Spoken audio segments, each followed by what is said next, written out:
तू यहाँ क्या कर रहा है? यार मुझे एक कॉल आया था।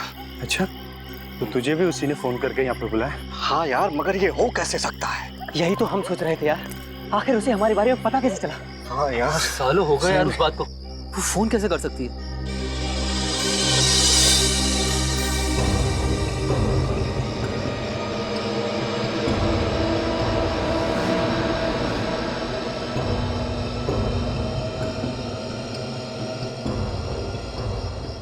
दुआ? ये दुआ कैसे?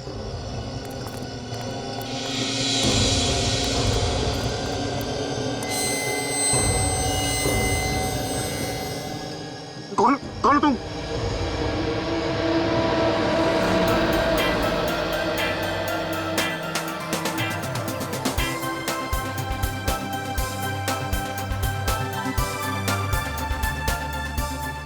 अरे वाह, आज तो यहाँ पर कोई भी नहीं है और ट्रेनर सर भी नहीं है। आज तो स्विमिंग करने में बहुत मजा आएगा।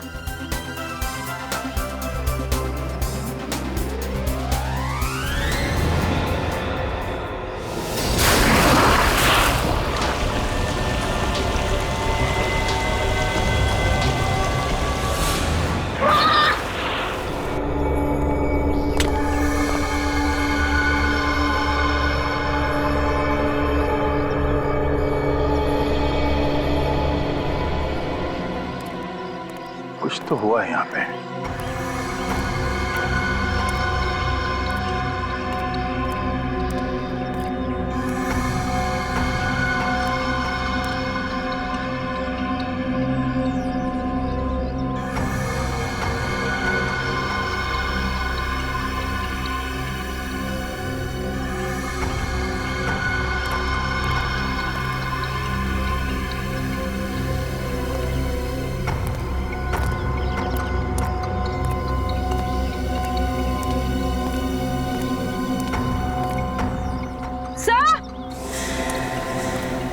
हाँ?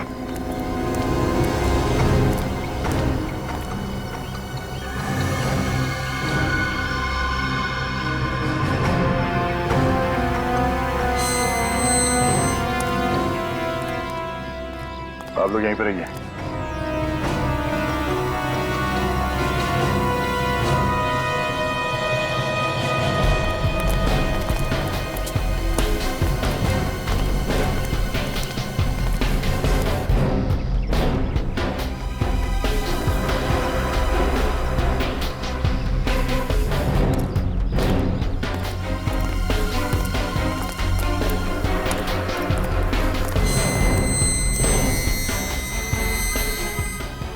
ये देखो,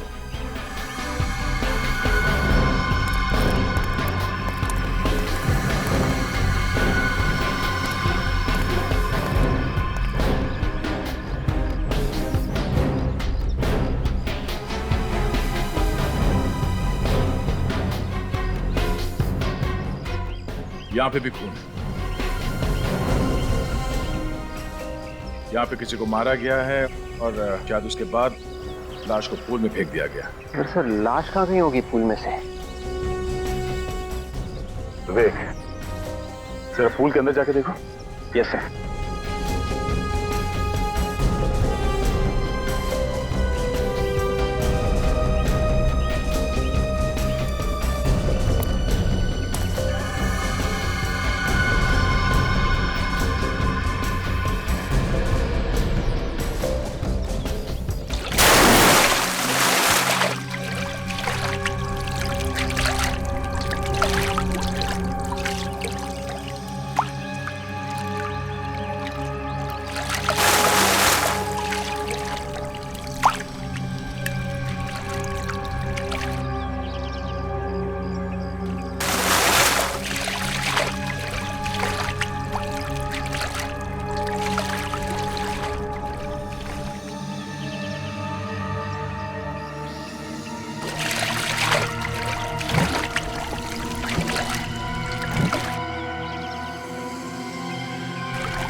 सर, एक नहीं, दो नहीं, चार चार लाशें हैं इस पानी में। चार लाशें। यस सर, वहां पे।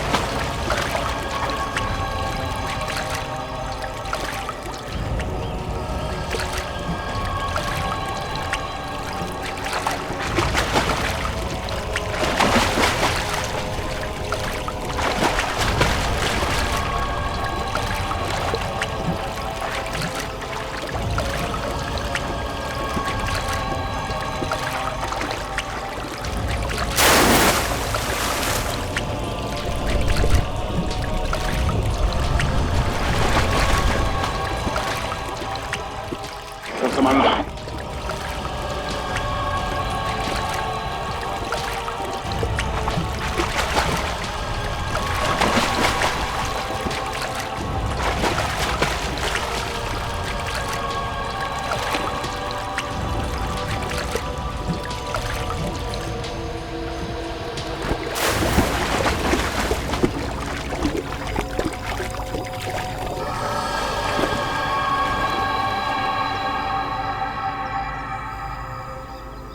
सर सब यंग लग रहे हैं।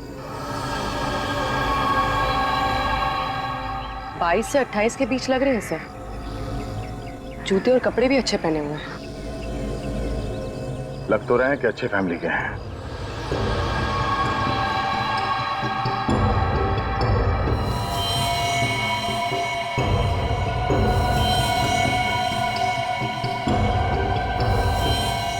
चारों को गला काट के मारा गया है। ये देखो, नाखून एकदम सफेद हो गए। बॉडी से पूरा खून निकल जाने के बाद ऐसा ही होता है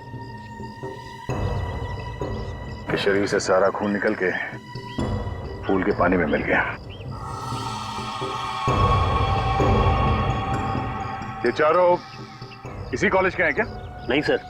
सर इन्हें पहली बार यहाँ देख रहा हूँ। पहली बार? ये इस कॉलेज के नहीं है? तो फिर अंदर कैसे है? बाहर के लोगों को एंट्री अलाउड है क्या अंदर? नहीं सर, बगैर आई कार्ड के हम किसी को एंट्री नहीं देते यहाँ पर। तो फिर ये लोग अंदर कैसे हैं? अंदर आने का कोई और रास्ता है? नहीं सर। अंदर आने का कोई रास्ता नहीं? कोई दूसरा रास्ता नहीं है तो फिर आए कहां से ये लोग? सर शायद ये दीवार कूद के सर। विवेक, पूर्वी, तो जाके देखो वहां। Yes sir.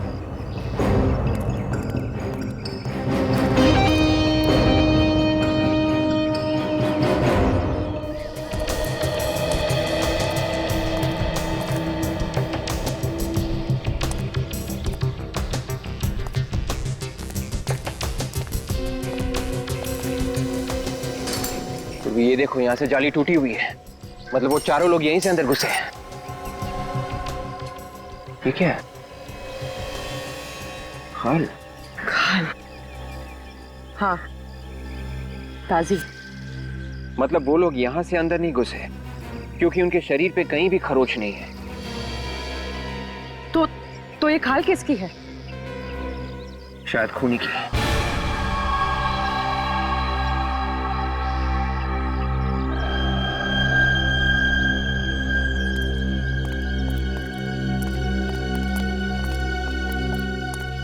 ये देखो, ये मिला इसकी जेब से।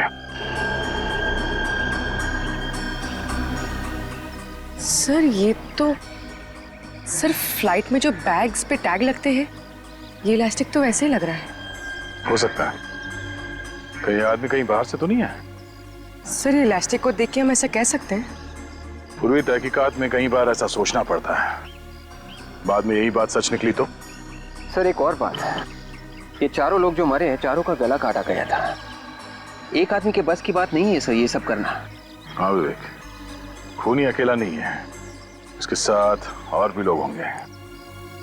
फिर भी सर थोड़ी बहुत तो हाथापाई हुई होगी, लेकिन इनकी बॉडी पे तो कोई भी निशान नहीं है। और सर जब इन लोगों का गला काटा गया था कोई तो चिल्लाया होगा, तो फिर किसी ने सुना कैसे नहीं?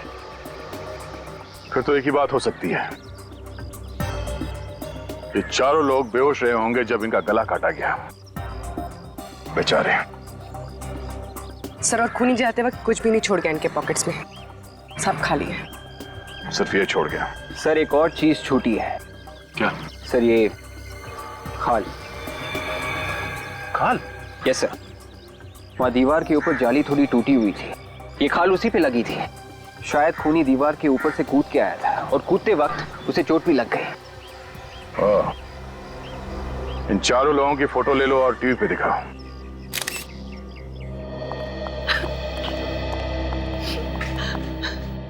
सर मेरे पति वहां गए क्यों थे? सर ये जगन की वाइफ है। सर बताइए ना, के कॉलेज क्यों गए थे जहां उनकी मौत होने वाली थी? क्या आपको बताया नहीं आपके पति ने कहाँ जा रहे हैं?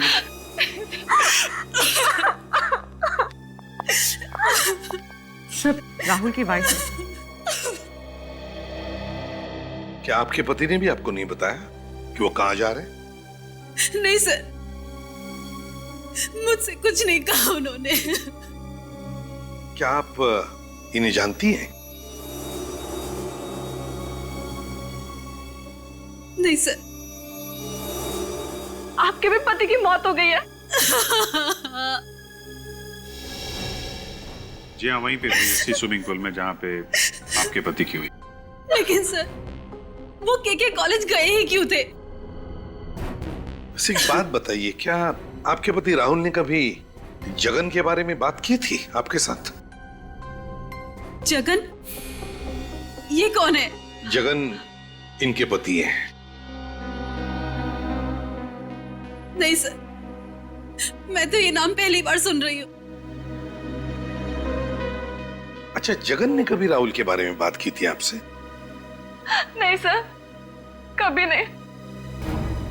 सर ये दोनों एक दूसरे को नहीं जानती हैं, इनके पति भी एक दूसरे को नहीं जानते थे, तो फिर दोनों की लाशें एक साथ स्विमिंग पूल में कैसे?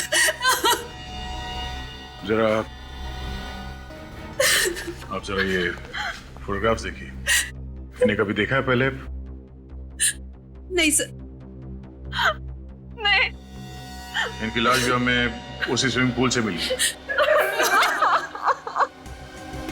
हमें लगा कि शायद आपके पति इन्हें जानते होंगे, कोई दोस्ती वोस्ती होगी। नहीं सर, मैंने तो इनको आज तक देखा तक नहीं है। एक ही टाइम पे चारों साथ में थे, चारों के चारों बिना किसी को बताए के कॉलेज में पहुंच गए।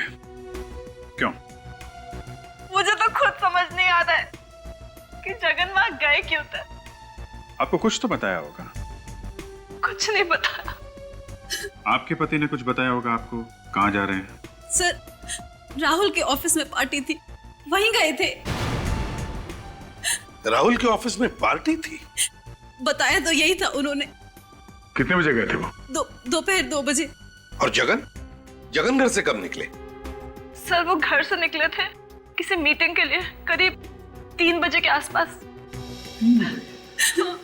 राहुल घर 2 बजे छोड़ता है, जगन 3 बजे छोड़ता है, फिर चारों मिलते हैं और चारों का खून भी होता है, मगर चारों अजनबी।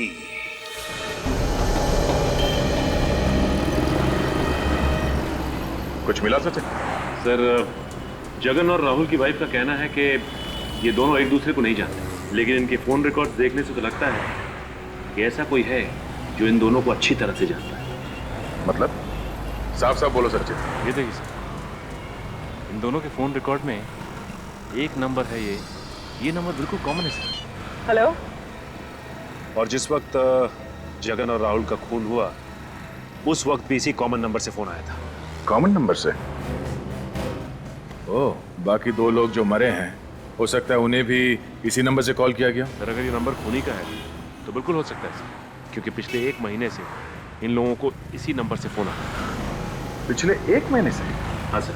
ओह, ऐसा लगता है कोई इनके पीछे पड़ा है। इस नंबर को ट्रेस किया तुम? हाँ सर, कोशिश कर रहे हैं, शाम तक पता चल जाएगा कि ये नंबर है किसका। Thank you sir. Airport authority से फोन था, हमने जो 2 डेड बॉडीज की फोटोग्राफ्स उन्हें भेजी थी उनमें से एक उनके रिकॉर्ड से मैच कर रही थी। कौन है वो? सर उसका नाम पीयूष है। वो कल 11 बजे की फ्लाइट से दिल्ली से मुंबई आया है। दिल्ली चल के इसके घर वालों से पूछताछ करते हैं।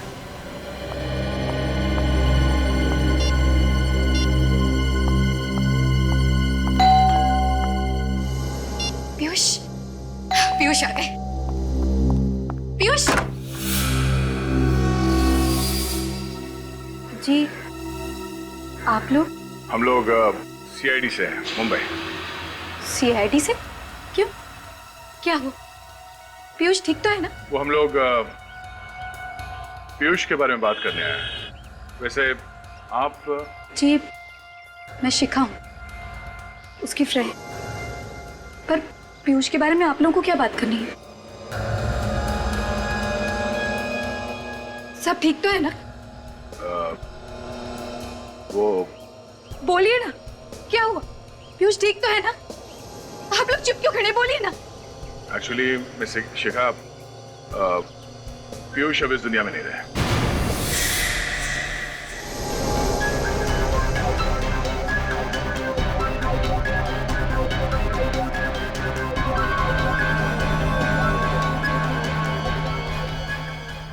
संभालो नहीं। शिखा, शिखा, शिखा, शिखा। आपको कोई आइडिया नहीं कि पीयूष मुंबई क्यों गया था? के कॉलेज के स्विमिंग पूल के पास उसे क्या काम था? हाँ? कॉलेज? लेकिन पीयूष ने मुझसे कहा था कि होटल राज पैलेस में उसकी कोई मीटिंग थी और वो उसी के लिए मुंबई जा रहा है। पीयूष ने आपसे झूठ बोला था। वो कभी होटल राज पैलेस गया ही नहीं था। सचिन जरा वो फोटो दिखाना। इन फोटोज को देखिए। इन तीनों में से किसी को पहचानती हैं आप? नहीं। कौन है ये लोग? ये तीन वही लोग हैं जिनकी डेड बॉडीज हमें उसी स्विमिंग पूल में मिली थी पीयूष के साथ।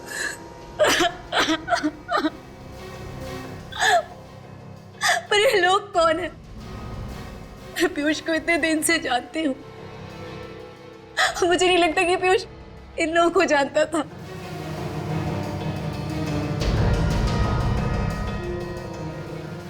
अच्छा, पिछले कुछ दिनों से पीयूष के स्वभाव में कोई बदलाव नोटिस किया था आपने?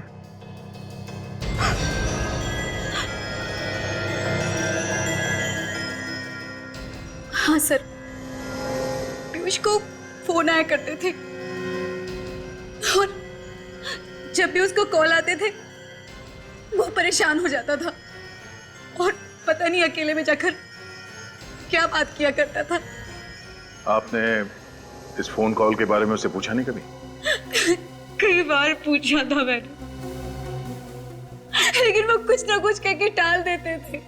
ये फोन पीयूष को कब से आ रहा था? पिछले 1 महीने से। ये वही नंबर है जिससे राहुल और जगन को फोन कॉल्स आते थे। इस पीयूष के कॉल डिटेल्स निकालो, देखो ये वही नंबर है या नहीं।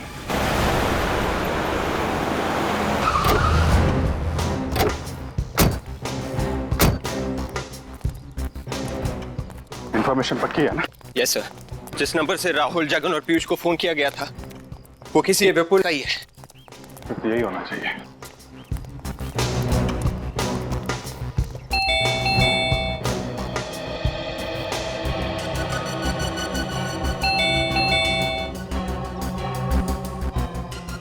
दरवाजा खोल क्यों नहीं रहा? विपुल, विपुल। सर लगता है अंदर कोई भी नहीं है। हाँ सर।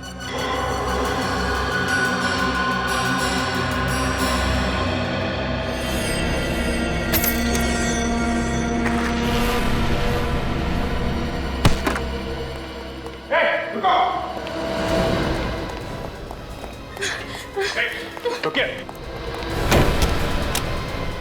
दरवाजा खोलिए। हाँ, हम आपके पैसे लौटा देंगे। पैसे? मुझे थोड़ी मोहलत दीजिए, मैं आपके पैसे लौटा दूंगी। देखिए, हमें विपुल से मिलना है। विपुल कहाँ है? पता नहीं, लेकिन मैं और विपुल आपके पैसे लौटा देंगे। आप चले जाइए यहाँ से। अरे क्या पैसे पैसे लगा रखा आपने? हमें कोई पैसे वैसे नहीं चाहिए, हम लोग सीआईडी से हैं। सीआईडी? हाँ प्लीज दरवाजा खोलिए।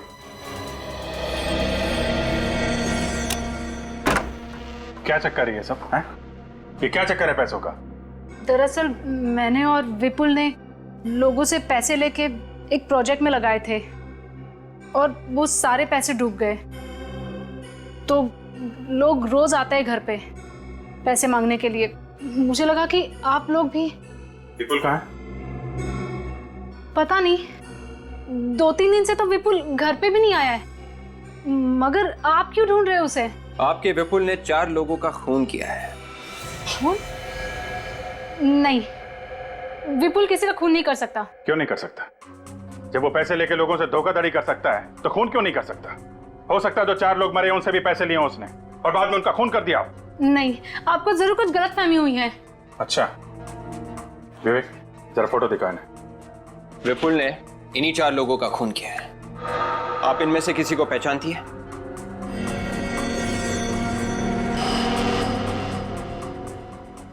नहीं, ये नहीं हो सकता। क्या नहीं हो सकता? विपुल मार नहीं सकता, विपुल मार नहीं सकता। इसका मतलब ये चौथा आदमी ये विपुल है? किसने मारा मेरे विपुल को? किसने मारा मेरे विपुल को? देखिए ये हम लोग पता लगाने की कोशिश कर रहे हैं। आप प्लीज जरा ये फोटो फिर से देखिए। ये जो 3 लोग हैं, राहुल, पीयूष और जगन, आप इनमें से किसी को जानती हैं? नहीं जानती।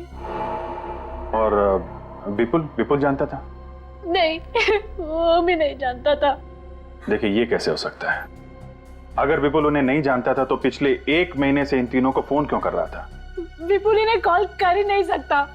जब वो इन्हें नहीं जानता तो कैसे कॉल कर सकता है? ये हमने विपुल के फोन रिकॉर्ड्स चेक किए हैं। उसने अपने नंबर 128756488009 से इन तीनों लोगों को फोन किया है। लेकिन ये तो विपुल का नंबर है ही नहीं। क्या? विपुल का नंबर तो 1156753432 था और उसके पास कोई दूसरा नंबर भी नहीं था। सर अब ये क्या पहेली है? मैंने खुद चेक किया था सर। ये 128756488009 नंबर विपुल के नाम से ही है। इसका मतलब खूनी ने विपुल के नाम से नंबर लिया था ताकि लोगों को लगे कि इन सब के पीछे विपुल का हाथ है। मगर क्यों?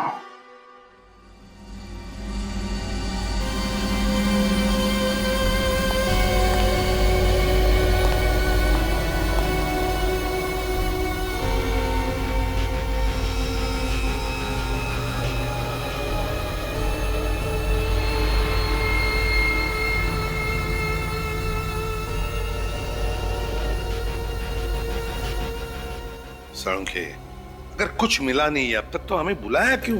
अरे यार कुछ बताने के लिए ही बुलाया है। और तो फिर बता ना। 1 मिनट बॉस, इन चारों डेड बॉडीज में खून की एक बूंद तक नहीं है। इसमें नई बात कौन सी बताई तूने? ये तो हमें भी पता है।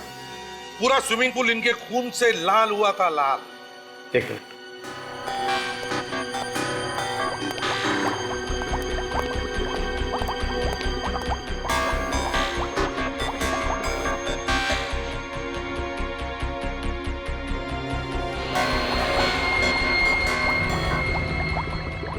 अबे मुंडी क्या हिला रहा है? हैं? बहुत पोस्टमार्टम देखे मैंने, कुछ नया दिखा मुझे, नया दिखा। सारिका कुछ मिला? हाँ सर, ये देखिए रिपोर्ट पॉजिटिव है। Let's see. इसका मतलब हमारा शक सही है। एग्जैक्टली। कैसा शख्स? बॉस, इन चारों लोगों के फेफड़ों में छोटे छोटे काले काले निशान हैं, या कहिए कि छोटे छोटे घाव के निशान हैं। देखिए, ये देखिए, ये देख रहे हैं? ये देखिए। सिगरेट बीड़ी का निकोटिन? नहीं दया, ये निशान निकोटिन के नहीं है। तो फिर? ये निशान ड्रग्स के हैं। बॉस, मैंने इनका पेट चेक किया है, इनका यूरिनरी ब्लैडर चेक किया है, कुछ नहीं मिला है। सिर्फ इनके लंग्स में ये छोटे छोटे जख्म के निशान हैं। इसका मतलब ये है कि इन्होंने कोई ऐसी नशीली ड्रग सूंघी है जिसकी वजह से इनके फेफड़ों में ये जख्म हो गए। मतलब इन सबकी मौत ड्रग्स की वजह से हुई है? नहीं, ड्रग्स से सिर्फ इन्हें बेहोश किया गया है। मौत तो इनकी गला काटने की वजह से ही हुई है। अच्छा, एक और बात, इन चारों की मौत लगभग एक ही वक्त हुई है, 1-2 मिनट के फासले पर। चारों को ड्रग्स सुंघा कर बेहोश किया। इसका तो एक ही मतलब हो सकता है दया, कि जिसने भी इन चारों को बेहोश किया वो इन चारों को जानता था और ये चारों भी उस आदमी को जानते थे। इन चारों की पिछली जिंदगी के बारे में सब कुछ पता लगाओ, सब कुछ पता चल जाएगा कौन है वो जिसने इन चारों का गला काटा है। सर, हाँ बोलो। सर ये विपुल के फोन रिकॉर्ड्स हैं। गुड। माने ये कैसे हो सकता है सर? क्या हुआ जी? सर ये रिकॉर्ड के हिसाब से खूनी ने विपुल को भी फोन किया है। कमाल है, पहले विपुल के नाम पर इसने नया सिम कार्ड खरीदा और अब इसी नंबर से विपुल के असली नंबर पर फोन कर रहा है। सर ये खूनी दिमाग कुछ ज्यादा ही चला रहा है। हाँ अभिजीत, और हमारे इन्वेस्टिगेशन की गाड़ी भी एक ही जगह पर अटक गई है। अभिजीत, अगर ये चारों के चारों एक दूसरे को जानते तक नहीं थे तो फिर एक ही जगह पर पहुंचते कैसे हैं? क्या क्या कनेक्शन हो सकता है इन चारों के बीच में? वो चारों दोस्त थे सर। क्या चारों दोस्त थे? हाँ अभिजीत, हमने इन चारों का बैकग्राउंड चेक किया। ये चारों एक ही कॉलेज में पढ़ते थे, अच्छे दोस्त थे सर। 10 साल पहले इन चारों ने एक साथ 12th पास किया था। चारों के चारों एक साथ एक ही कॉलेज में पढ़ते थे, तो फिर ये जरूर कोई पुरानी दुश्मनी ही होगी और खूनी भी उस टाइम का होगा। कॉलेज कौन सा था? किस कॉलेज में थे? सुनोगे तो चौंक जाओगे। केके कॉलेज। केके कॉलेज? तब जहां पर मौत हुई उसी कॉलेज में एक साथ पढ़ते थे।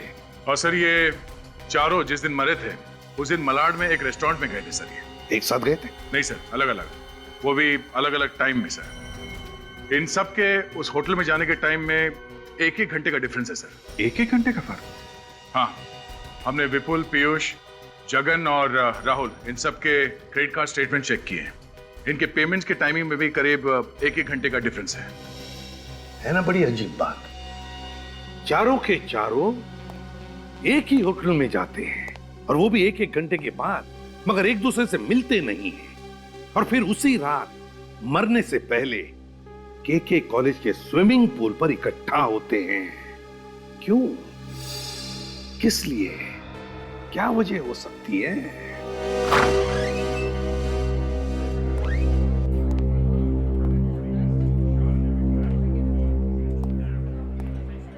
भाई साहब, हम लोग सीआईडी से आपसे कुछ पूछताछ करनी है। जरा ये फोटोग्राफ्स देखिए, आप इन लोगों को पहचानते हैं? ये चारों मर चुके हैं? हाँ, इन्हें पहचानते हैं आप? सर इन्हें कैसे पूछ सकता हूँ? अभी 2 दिन पहले तो ये मेरे रेस्टोरेंट में आए थे। इनके साथ कोई और भी आया था? नहीं सर, ये अकेले ही आए थे, पर अलग अलग टाइम पर आए थे। अलग अलग टाइम पे? मतलब ये लोग एक दूसरे से मिले ही नहीं? नहीं सर, एक जाता था, दूसरा आता था, दूसरा जाता था, तीसरा आता था। इनमें से पहले कौन आया था? पहले ये आया था सर। फिर ये आया था। और उसके बाद? उसके बाद ये, और फिर ये। मतलब पहले राहुल, फिर जगन, फिर विपुल और पीयूष। अच्छा, आपको इन लोगों के बारे में इतने डिटेल में याद कैसे है? याद कैसे नहीं होगा सर? सर इनकी वजह से नुक्कड़ का शराबी हमारे रेस्टोरेंट में घुस आया था। नुक्कड़ का शराबी? हाँ सर, यहीं पे नुक्कड़ पे खड़ा रहता है। पता नहीं उस दिन उसे क्या हो गया था, हर 1 घंटे में यहाँ पर घुस आता था और इनसे बातें करने लग जाता था। आपने कुछ सुना कि उन्होंने क्या बातें की? सुन तो नहीं पाया, पर ये जब भी उनसे बातें करता था वो लोग परेशान हो जाते थे और फटाफट अपना बिल चुकाकर यहाँ से निकल जाते थे। इस वक्त ये शराबी कहाँ मिलेगा?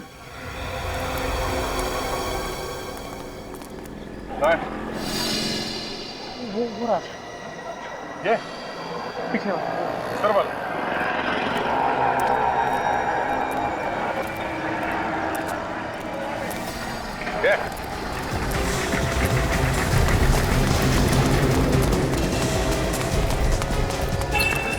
धीरे।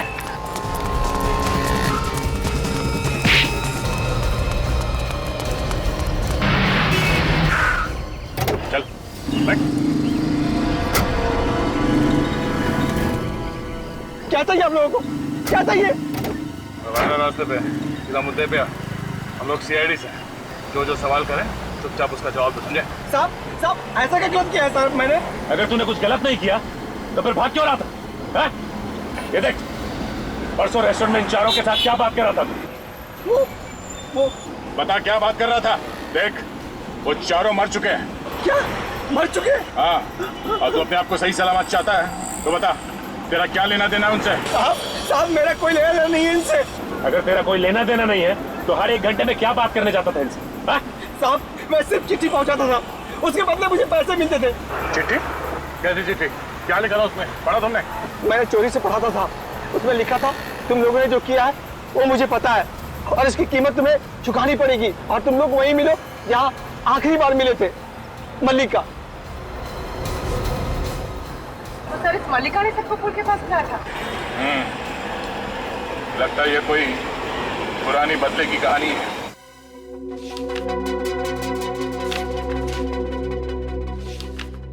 सर आगे सर, ये साल 2006 का अटेंडेंस रजिस्टर है सर, 12वीं कक्षा का।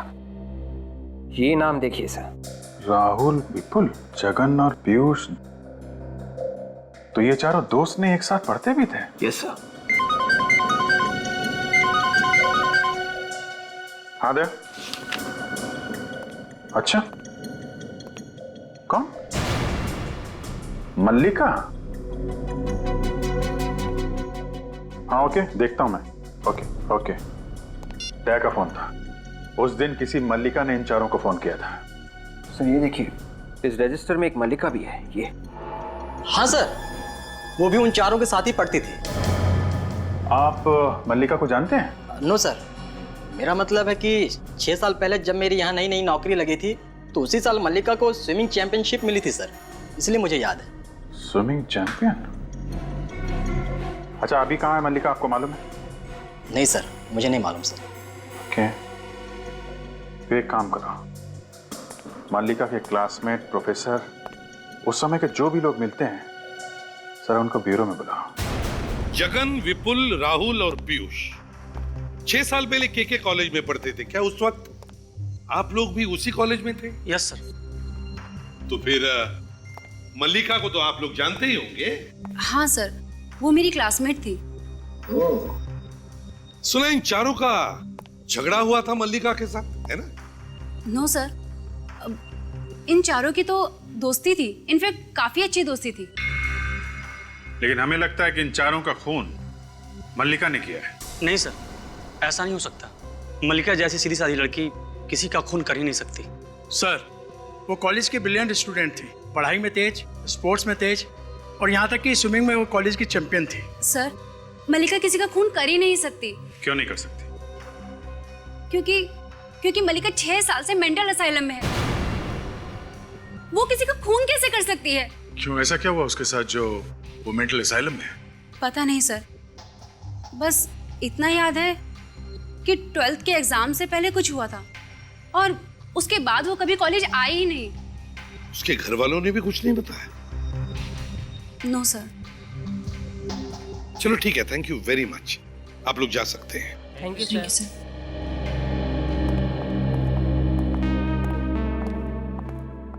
अभिजीत, दया, क्या लगता है, क्या वाकई मल्लिका की दिमागी हालत ठीक नहीं या फिर ढोंग कर रही है?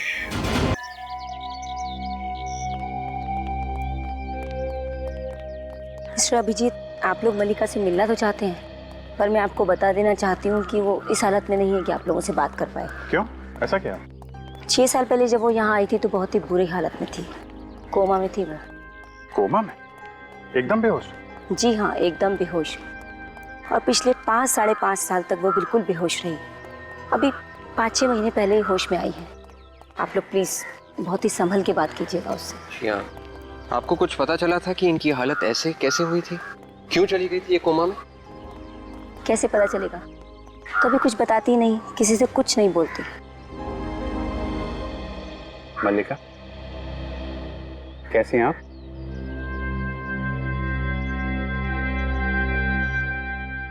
पाँच 6 महीने से हम लोग भी बहुत कोशिश कर रहे हैं इनसे बात करने की, पर किसी से कुछ कहती ही नहीं है।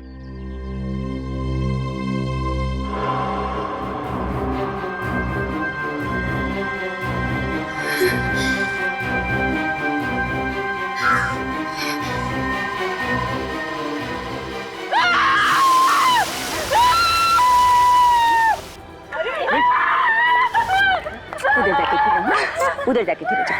Good girl, good girl. कुछ भी नहीं हुआ नर्स, देखो कुछ भी नहीं हुआ है, कोई भी नहीं। नर्स लेके जाओ।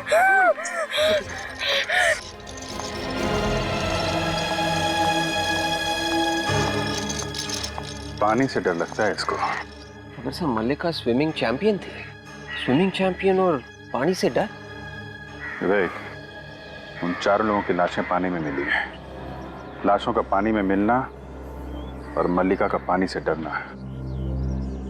लगता है मल्लिका का उन 4 से कोई ना कोई कनेक्शन है। घबराइए मत, थोड़ी देर में नॉर्मल हो जाएगी। अच्छा, मल्लिका से मिलने उसके माँ बाप, भाई बहन कौन आता है यहाँ पे? कौन है? बहुत मुश्किल से सिर्फ उसका नाम पता कर पाए हम लोग। बस एक फोन आता है। फोन आता है? किसका? एक आदमी है जो हर महीने पैसे भेजता है, बस वही फोन करता है।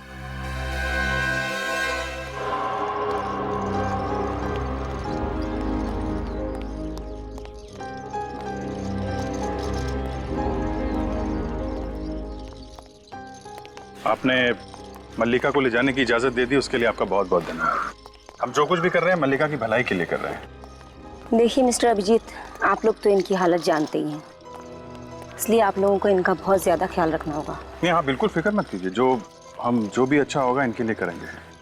बल्कि मैं सजेस्ट करूंगी आप इनके साथ हमेशा एक नर्स रखें।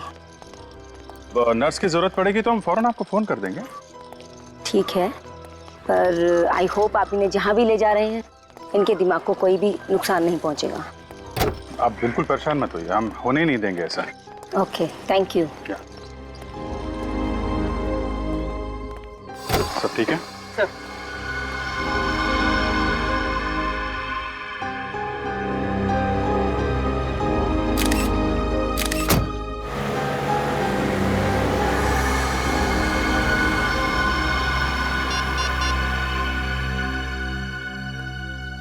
मैं कौन हूं ये मत पूछो, बस मेरी बात सुनो।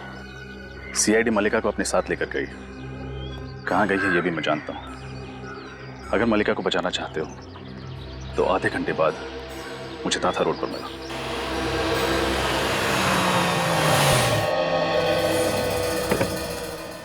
क्या मैडम, बिल्कुल टाइम पर आ गई आप। तो मैंने फोन किया था ना।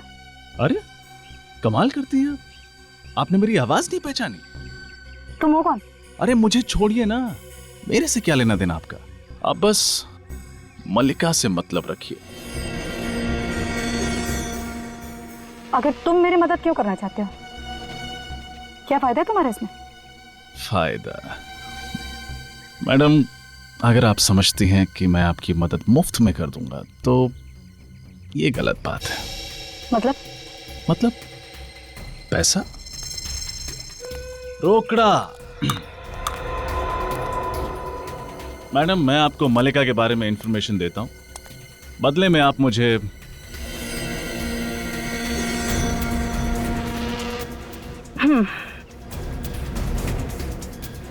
तो उसकी क्या गारंटी है कि तुम मुझे इंफॉर्मेशन सही दोगे? सही बोलिए आप।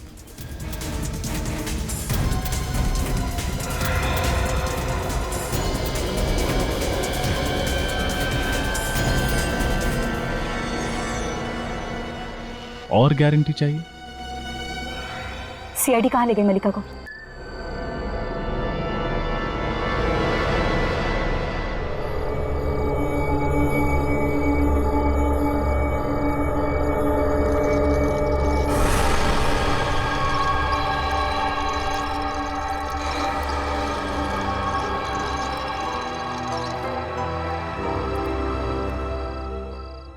मल्लिका, ये वही स्विमिंग पूल है जहां पे 6 साल पहले कुछ हुआ था।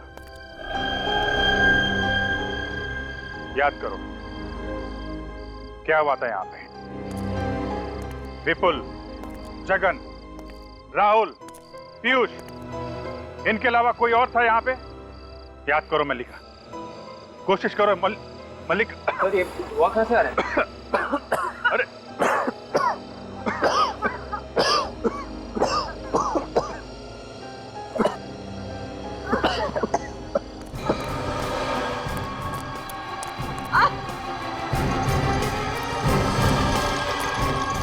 रुक जा शिखा।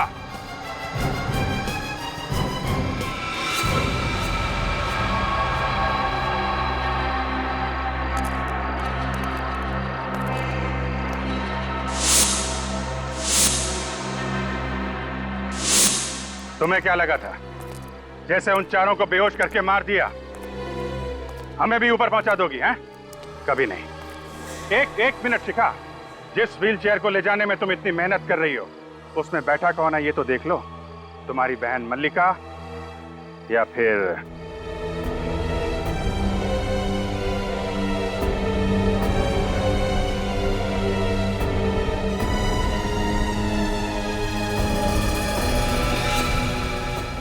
तुम?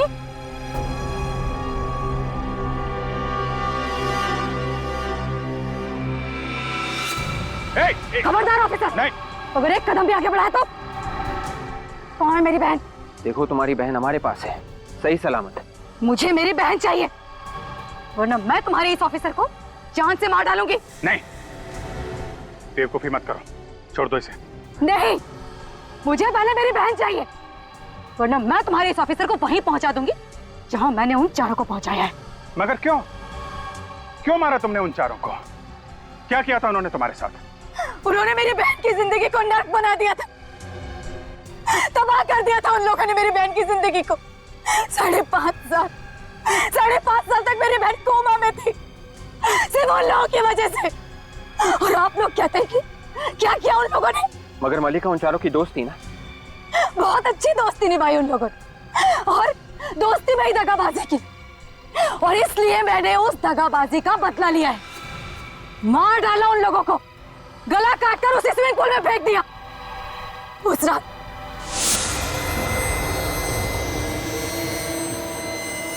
कौन हो तुम? बोलती कि नहीं? कौन हो तुम?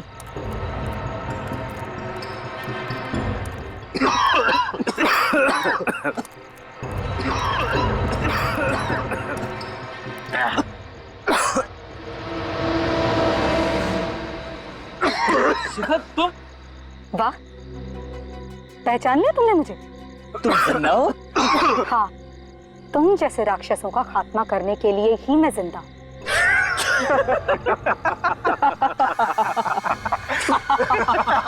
ये हमें मारेंगे।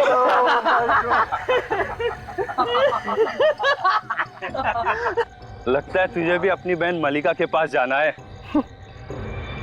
कौन कहाँ जाएगा ये तो अब मैं बताऊंगी।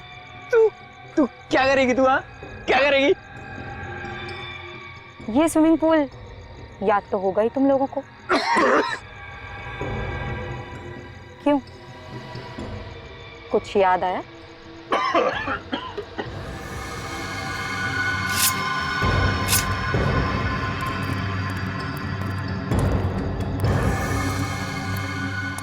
नहीं।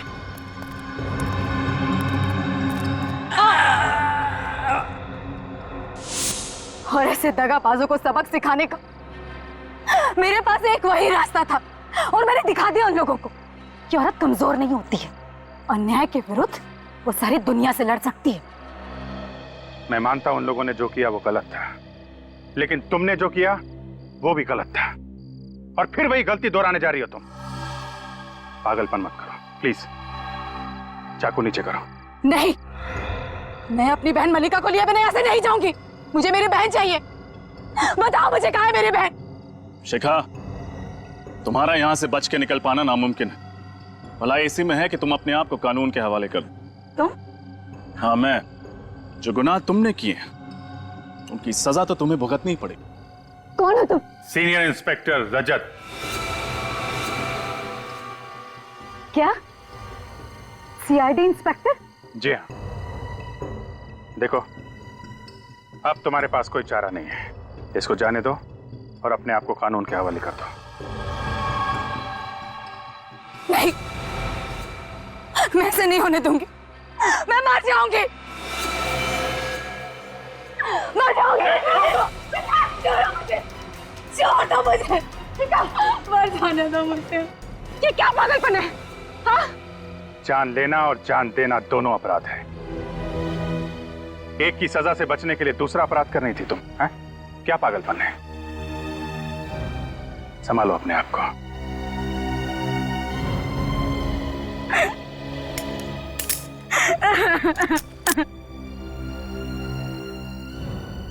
मुझे माफ कर दीजिए। मुझे माफ कर दीजिए। माफी या सजा ये तो हमारे हाथ में नहीं है। इसका फैसला कोर्ट करेगी। तब तक तुम्हें जेल में इंतजार करना पड़ेगा। मेरी आप लोगों से एक रिक्वेस्ट है, आप लोग मेरी बहन का ख्याल रखिएगा।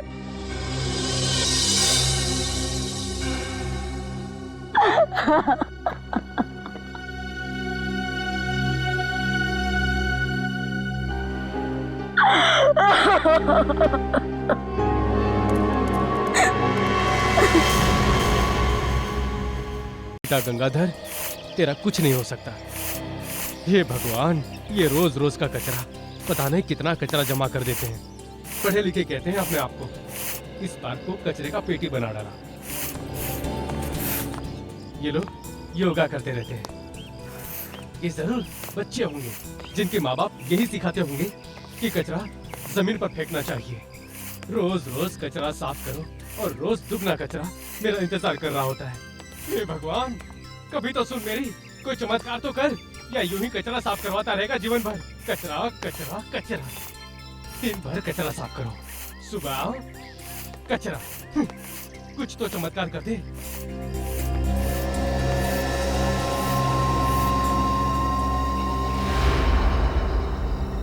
ये क्या चमक रहा है? चेन। अरे बाप रे, ये तो सोने का लगता है। ये यहाँ आया कैसे? लगता है किसी के हाथ से गिर गया है। आसपास कोई नहीं है। बेटा गंगाधर, आज किस्मत ने तुझे मौका दिया है। ये सोने का चैन पुरस्कार दिया है, ले ले इसे। गंगाधर, भगवान ने आखिर तेरी सुनी ली। अरे ये क्या? हाथ, इंसान का हाथ। इधर, यहाँ। कहीं डेड बॉडी तो नहीं यहाँ पे? सीआईडी को बुलाना पड़ेगा जल्दी।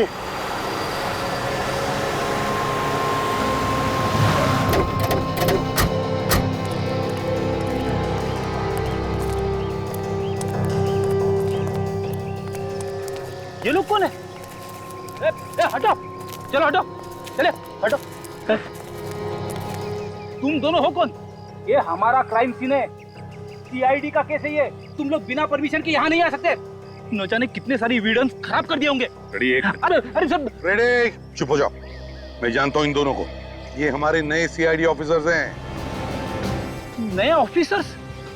हाँ, नए ऑफिसर। इंस्पेक्टर विनीत और ये है इंस्पेक्टर श्रेया। ये दोनों पहले मुंबई क्राइम ब्रांच में थे। ये नए इंस्पेक्टर आए, आपने बताया नहीं सर? सचिन, कल शाम को ही पता चला। तुम लोगों को बताने के लिए मेरे पास वक्त ही नहीं था। खैर छोड़ो। विनीत, क्या मिला तुम्हें यहाँ पर? सर, हमें यहाँ पर ये कटा हुआ हाथ मिला है और उसके ऊपर ये ब्रेसलेट मिला है। ये ब्रेसलेट? काम की चीज है ये ब्रेसलेट। अच्छी तरह से साफ करो। संभल के। हाँ, कटा हुआ सर? माय गॉड, तो इसके सर के साथ इसका हाथ भी जुड़ा हुआ है। शरीर का बाकी हिस्सा भी तो होना चाहिए आसपास। काम करो, पेड़ के आसपास देखो और कुछ मिलता है क्या। देखो।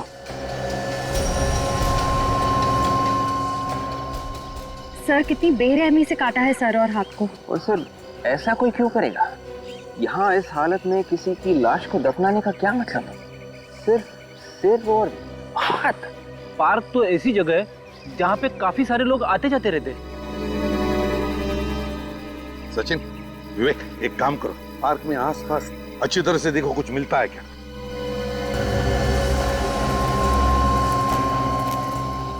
एक बात बताओ, तुम में से किसने इस हाथ को पहले देखा?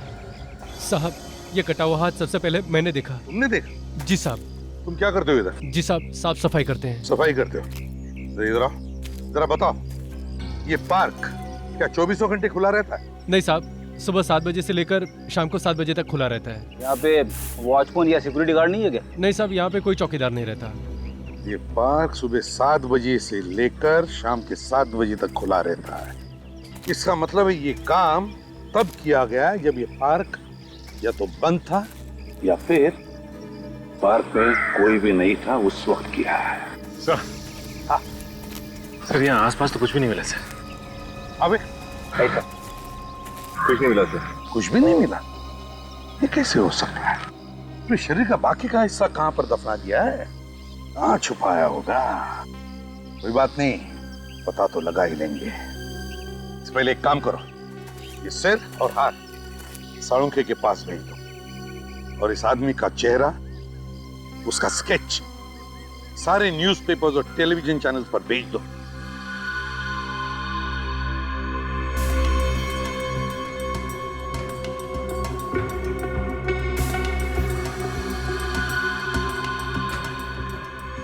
माय गॉड, ये क्या है?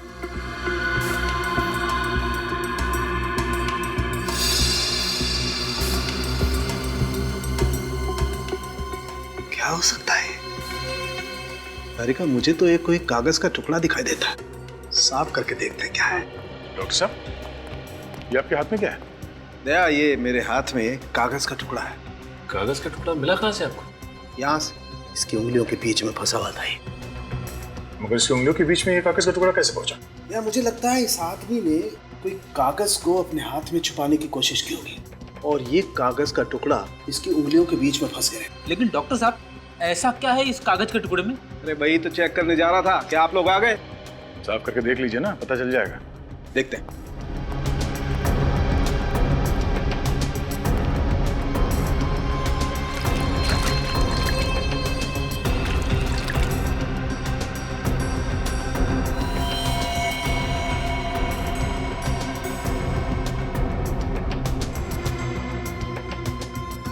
दया, ये तो कोई अखबार का टुकड़ा जैसा लग रहा है। बहुत ही पुराना अखबार का टुकड़ा। सर, इसमें फोटो जैसा कुछ है, कोई घटना या दुर्घटना की फोटो है। राइट राइट, यस सर, ये चौक लाइन से लगता है कि ये कोई हादसे की तस्वीर है। मगर सर, उसने ये फोटो छुपाया क्यों? कोई तो कारण होगा। इस आदमी के बॉडी के पार्ट्स हमें मिले हैं, हो सकता है उसका इस हादसे से कोई ना कोई संबंध हो। ये क्या? ये, हाँ सर, डेट जैसा कुछ है। हाँ, मतलब ये अखबार करीब 14-15 साल पुराना है। एग्जैक्टली। सर, हाँ, यहाँ पर कुछ है। क्या है? क्या है? ये देखिए, इसके जीप के अंदर एक नंबर छपा हुआ है। देखिए, जीप के अंदर नंबर? नंबर 3? सर, जीप पे नंबर 3 छापने का क्या मतलब है? ये केस तो कुछ ज्यादा ही उलझा हुआ है। पहले इस आदमी की उंगलियों के बीच में 14-15 साल पुराने अखबार की कटिंग, जिसमें एक हादसे की फोटो है, और अब ये जीप में नंबर। इस आदमी का किसी न किसी जुर्म के साथ कोई ना कोई कनेक्शन जरूर है।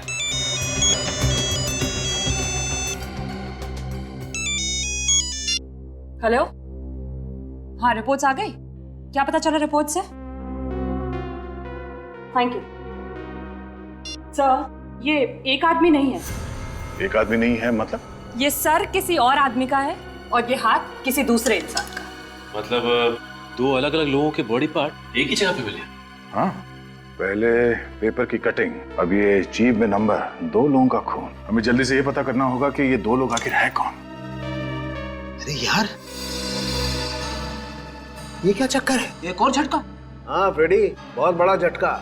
ये इस आदमी के नाखूनों का रंग नॉर्मल नहीं है, कुछ अलग है। सर, इसका क्या मतलब है? इसका मतलब ये नाखून चेक करने के बाद पता चलेगा।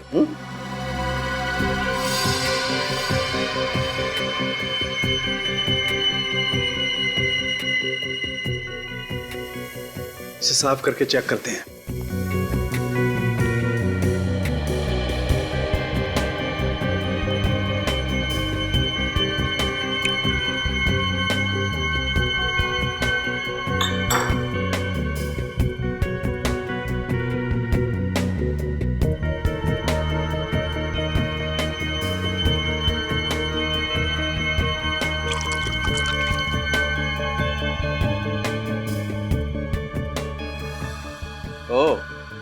अब आई बात समझ में।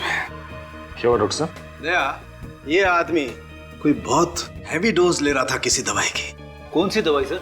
वेरिऑक्सिबिन। वेरिऑक्सिबिन?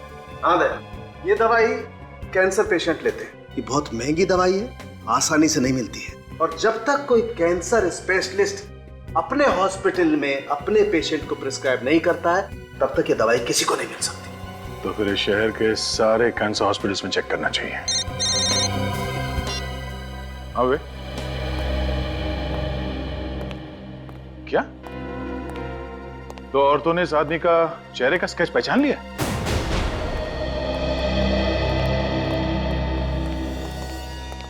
सर, विनय जी की वाइफ ने ना, और उनकी सेक्रेटरी आन्या। सॉरी, ये जो कुछ भी हुआ, क्या आप बता सकते हैं नैना जी, ये सब हुआ कैसे? कल शाम को सब्जियां लेने मार्केट गए थे, वापस नहीं आए। पता नहीं ये कैसे हो गया। मुझे ये भी पता नहीं कि उनके साथ ये किसने किया, क्यों किया। मुझे अब भी यकीन नहीं होता कि मेरे पति विनय अब नहीं रहे। जब वो घर वापस नहीं आ रहे थे तो आपने कोशिश नहीं की उन्हें कांटेक्ट करने की? मैंने उनको हर 2 मिनट के बाद फोन करने की कोशिश की, लेकिन उनका फोन बंद आ रहा था। ये विनय करते क्या थे? सर, वो लॉयर थे। वकील थे? जी सर। तो क्या आप दोनों बता सकती हैं कि किसने किया होगा? ये किसी पर शक है आपको? सर, ऐसा तो कोई याद नहीं। विनय सर बहुत ही नेक और शरीफ इंसान थे। वो लॉयर थे, पता नहीं किसी केस के सिलसिले में किसी के साथ कोई दुश्मनी हो तो पिछले कुछ दिनों में आपसे उन्होंने कुछ बताया, या फिर आपने महसूस किया हो कि वो किसी केस को लेकर परेशान हो? मेरे पति विनय कोई भी केस के बारे में मुझसे कोई डिस्कशन नहीं करते थे। अभिजीत, समझ में नहीं आता कौन खून कर सकता है विनय का। बड़ी अच्छी बात है ये। सर, जिस बेरहमी से विनय का खून हुआ है, ऐसा लगता है कि खूनी के दिल में विनय के लिए काफी जहर भरा था, काफी नफरत करता था वो। वही लगता है। सर, सालुंके साहब को ब्रेसलेट पर कुछ मिला है। अच्छा, क्या मिला है? ब्रेसलेट का लोगो। ब्रेसलेट का लोगो? अभिजीत, ये देखो, ऐसा कुछ वी जैसा लिखा हुआ है। वी जैसा ही कुछ है। विक, कंप्यूटर में चेक करो, देखो ऐसा लोगो किस ज्वेलर का है। Yes sir. हाँ अभिजीत,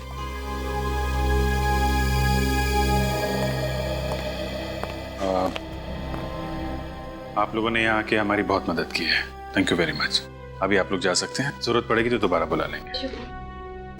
थैंक यू सर, लेकिन आप मेरे पति के कातिल को जल्द से जल्द ढूंढ निकालिएगा। हम अपनी पूरी कोशिश कर रहे हैं, प्लीज।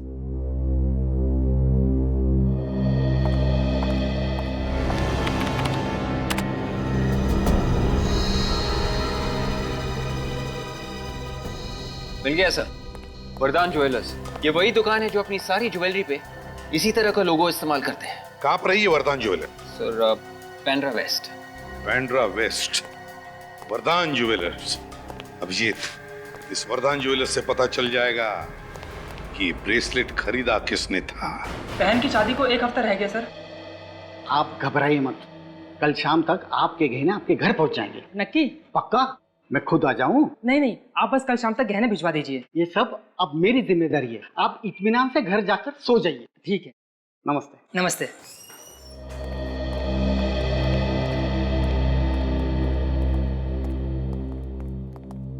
आइए सर, शादी है। नहीं, कुछ देखना चाहते हैं? आइए ना सर, बैठिए। आराम ने जरा कस्टमर को देखना। नहीं, हम दिखाते हैं आपको कुछ। आप लोग कुछ दिखाना चाहते हैं? घबराइए मत, हम लोग सीआईडी से हैं।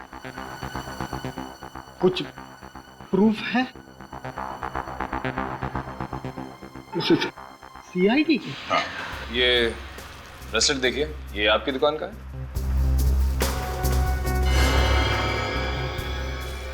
ठीक कहा आपने, ये मेरे दुकान से ही बना हुआ है। कहाँ मिला आपको? एक हाथ पे था ये। ब्रेसलेट तो हम हाथ के ऊपर ही पहनते हैं ना। हाथ कटा हुआ था।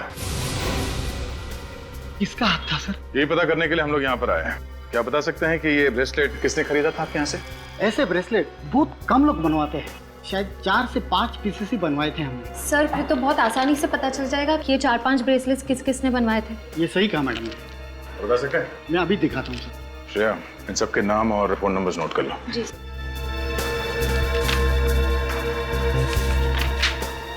देखिए सर। अरे वाह, एड्रेस भी नोट किया है? जी sir. Rajesh 401 silver ring, Shantinagar, Bandra. Subhash Kandivali में रहता है। सुनील पनवेल का रहने वाला है, और रोकंडा ये बोरीवली में रहता है। इन सबके घर चल के देखना पड़ेगा। Hello doctor. आपने अपॉइंटमेंट लिया? मैं सीआईडी से हूँ, इंस्पेक्टर फ्रेडी। हेलो सर, आप यहाँ कैसे? मुझे आपकी मदद चाहिए थी। मैं आपकी क्या मदद कर सकता हूँ? डॉक्टर साहब, आपके हॉस्पिटल में वेरियोक्साबेन नाम की दवाई यूज की जाती है या नहीं? नो सर, ऐसी कोई दवाई यहाँ इस्तेमाल नहीं होती। ये बहुत ही रेयर दवाई है। Thank you. सर ये ब्रेसलेट काफी महंगा है, इसे खरीदने वाले चारों भी बहुत अमीर होंगे। हाँ श्रेया, ये बात तो है, पर इन चारों में से ये ब्रेसलेट पहना किसने? राजेश, सुभाष, सुनील या रोकंडा? ये तो वहाँ घर पे जाने के बाद ही पता चलेगा। तुम्हारा रोना धोना सुनने के लिए मैं सीआईडी में नहीं हूँ फ्रेडी। काम खत्म करो और इसी वक्त केयर हॉस्पिटल में आ जाओ, इसी वक्त। Excuse me ma'am. यस। मुझे आपके हॉस्पिटल के किसी कैंसर स्पेशलिस्ट से मिलना है। आपने अपॉइंटमेंट ली थी? जी नहीं। सर आपका नाम? एसीपी प्रद्युमन, सीआईडी से। ओह, सीआईडी से। आप लोगों को तो तकलीफ होते रहती होगी। मैम प्लीज जरा डॉक्टर साहब को बुलाइए, मुझे जरूरी काम है। डॉक्टर चंद्रा बस आते ही होंगे। ओके। लो आ गए। हाँ जी, हाँ ठीक है। ओके। अविनीत, क्या पता चला वेरियोक्साबेन के बारे में? चलो ठीक है, कोई बात नहीं, तुम इसी वक्त आ जाओ केयर हॉस्पिटल में। ओके। एक मिनट पहले आप मुझे ये बताइए कि ये दवा आप किस तरह से ले रही हैं? पहला डोज सुबह नाश्ते के बाद, दूसरी दोपहर को क्यों, जबकि मैंने लिख कर दिया था कि आपको शाम को लेना है। मैम आपको मालूम है आपके नाक से और दिमाग से खून आ सकता है। आप अभी और इसी वक्त हॉस्पिटल में आके मुझसे मिलिए। ये पेशेंट भी ना। डॉक्टर चंद्रा। यस। मैं एसीपी प्रद्युमन, सीआईडी से। क्या हुआ? एक दवाई है वेरियोक्साबेन नाम की, क्या आपने उसके बारे में कुछ सुना है? वेरियोक्साबेन? जी बिल्कुल सुना है, और मैं अपने पेशेंट को दे भी रहा हूँ। आप ये दवाई अपने पेशेंट्स को दे रहे हैं? जी। तो मैं सही जगह पर आ गए। बता सकते हैं कितने पेशेंट्स को दे रहे हैं आप? अब तक यही कोई लगभग 3 पेशेंट्स को दिए। 3 पेशेंट्स को? जी। आप रेडी? देखो डॉक्टर साहब 3 पेशेंट्स के नाम देंगे, वो लिख लेना। अब बोलिए। पहले है वैभव, ये सांता क्रूज के रहने वाले हैं। वैभव। दूसरे हैं अरुण, ये अंधेरी में रहते हैं। अंधेरी। और तीसरे हैं रोकांडा, ये बोरोवली से। रोकंडा? जी। Thank you very much doctor. It's my pleasure. Sir वैसे हुआ क्या है? खून का मामला है। खून का मामला है? जी। देखिए सर, अगर इस मामले में किसी तरह की मदद की जरूरत हो तो प्लीज मुझे याद कर लीजिएगा। Thank you very much. Sir Amina, देखो इन 3 पेशेंट्स के नाम मिले, जो लोग ये दवाई ले रहे हैं। इन तीनों पेशेंट्स की जानकारी दया और बाकी लोगों को देना। विनीत का फोन। हाँ विनीत। सर हमें यहाँ से 3 पेशेंट्स के नाम मिले हैं। क्या हॉस्पिटल से 3 नाम मिले? जी सर। अच्छा, जो ब्रेसलेट हमें लाश के हाथ पर से मिला, वैसे ब्रेसलेट 4 लोगों ने खरीदे हैं। 4? हाँ, 4 लोगों ने। उनके नाम है राजेश, सुभाष, सुनील और रोकंडा। रोकंडा? हाँ, रोकंडा। ये नाम तो हमारी लिस्ट में भी है सर। हाँ? Yes sir. ओह ठीक है, हम उसके घर जाते हैं। Okay sir. Okay okay. ये रोकंडा कहाँ रहता है? बोरीवली में सर। बोरीवली में? ये रोकंडा वही फेमस सिंगर तो नहीं जिसके शोज होते रहते हैं? लगता तो वही सर। सर अगर ये वही फेमस सिंगर है और वो कटा हुआ हाथ उसी का है, तो मीडिया में तो वो कटा हुआ हाथ रोकंडा का है या नहीं, या फिर उसने ये ब्रेसलेट किसी को गिफ्ट दिया है, ये तो बेल बजाने के बाद ही पता चलेगा।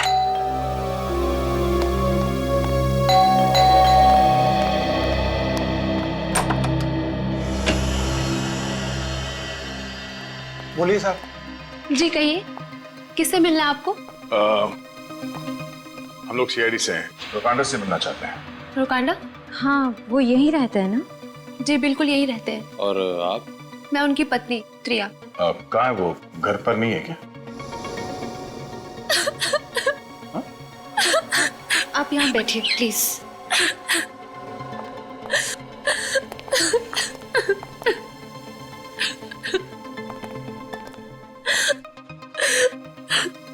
आप रो क्यों रही हैं? रोकांडा कहाँ है? उनका कल से कोई अता पता नहीं है। बता के नहीं गया कि कहाँ जा रहे हैं? नहीं सर। आखिरी बार कब देखा था आपने उन्हें? कल, और आज उनका शो भी था। कितने फोन आ रहे हैं सुबह से, क्या बताऊं मैं, किसको बताऊं कि रुकांडा कहाँ है। इनफैक्ट उनका फोन भी बंद आ रहा है। मुझे बहुत घबराहट हो रही है सर। प्लीज शांत हो जाइए। कैसे शांत हो जाऊं सर? आज सुबह मैंने पुलिस स्टेशन में मिसिंग रिपोर्ट भी लिखवाई थी। मिसिंग रिपोर्ट भी लिखवाई आपने? गायब कहाँ हो गया?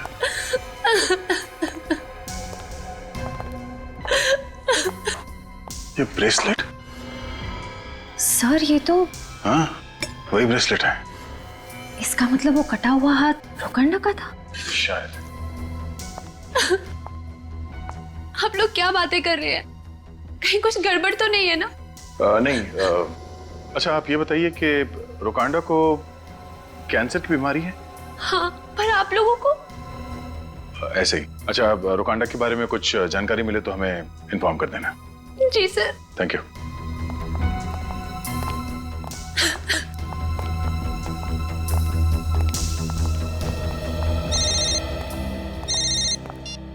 हेलो। हाँ क्या? कहाँ पे? पनवेल के हाईवे पे और भी बॉडी पार्ट्स मिले?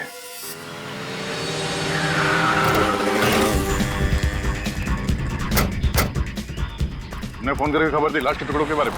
हाँ साहब, मैंने बड़ा पाव खाने के बाद कागज फेंकने के लिए जैसे ही कचरे के डिब्बे के पास आया तो मैंने ये देखा। तुम वहां खड़े थे, दूर जाओ। खोलो से।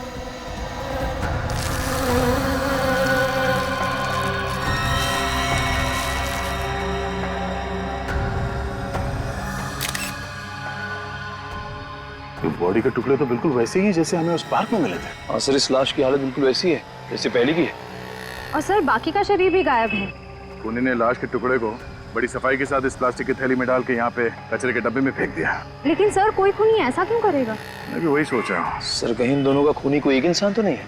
हो सकता है निखिल, मैं इस तरह से लाश को काट के फेंकने का क्या मतलब हो सकता है? इसके पीछे कोई ना कोई वजह तो होगी। एक मिनट जरा हाथ हटा। इसका चेहरा देखो जरा ध्यान से। सर कहीं रुकांडा तो नहीं? ये वही फेमस सिंगर रुकांडा है। सर इसका मतलब पहले किसी ने इसे किडनैप किया और फिर इसका खून कर दिया। ऐसा लगता है श्रेया। मुझे तो लगता है कि वो वकील विनय है, उसे भी पहले किडनैप किया और मारा है। सर जिस तरह से इन दोनों का खून हुआ है विनय और रुकांडा का, उससे तो यही लगता है कि खूनी की इन दोनों से कोई जादुई दुश्मनी है। कोई ऐसा इंसान हो सकता है जिसके दिल में इन दोनों के लिए बहुत नफरत भरी हो। जिस तरह से लाश को काटा गया है ऐसा ही लगता है। श्रेया, रुकांडा की बीवी को फोन करके उसकी मौत के बारे में इन्फॉर्म करो। सर मैं जानता हूँ श्रेया, बहुत मुश्किल काम है। क्या करें, हमारा काम ही कुछ ऐसा है। फोन तो करना पड़ेगा। यस सर, मैं समझती हूँ। निखिल, इस बॉडी के पार्ट्स को फॉरेंसिक लैब भिजवा दो। हेलो मिसेस त्रिया।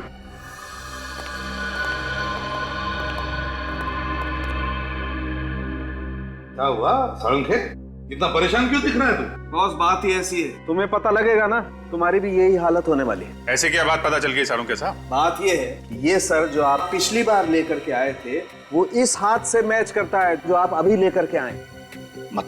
मतलब ये कि इस बार लाया हुआ हाथ और पिछली बार मिला हुआ सर वो एक आदमी का है, और पिछली बार लाया हुआ हाथ और इस बार मिला हुआ सर वो दूसरे आदमी का है। मतलब ये लाश लॉयर विनय की है और ये रुकांडा की? बिल्कुल।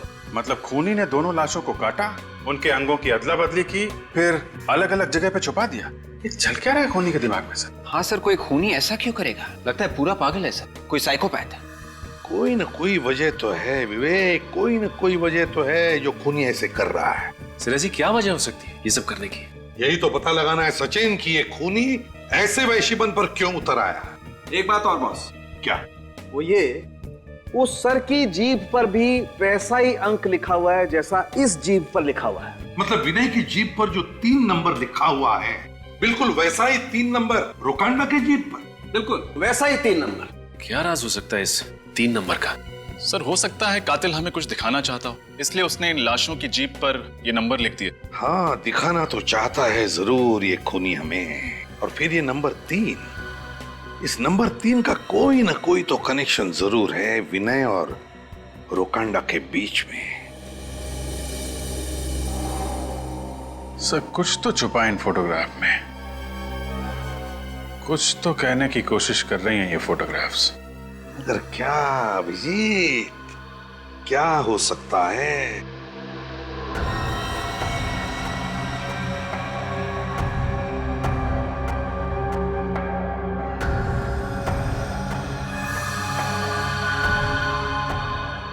अभिजीत, बॉडी पार्ट्स को देखो, किसी खास तरीके से रखे गए हैं। कुछ समझ में आ रहा है?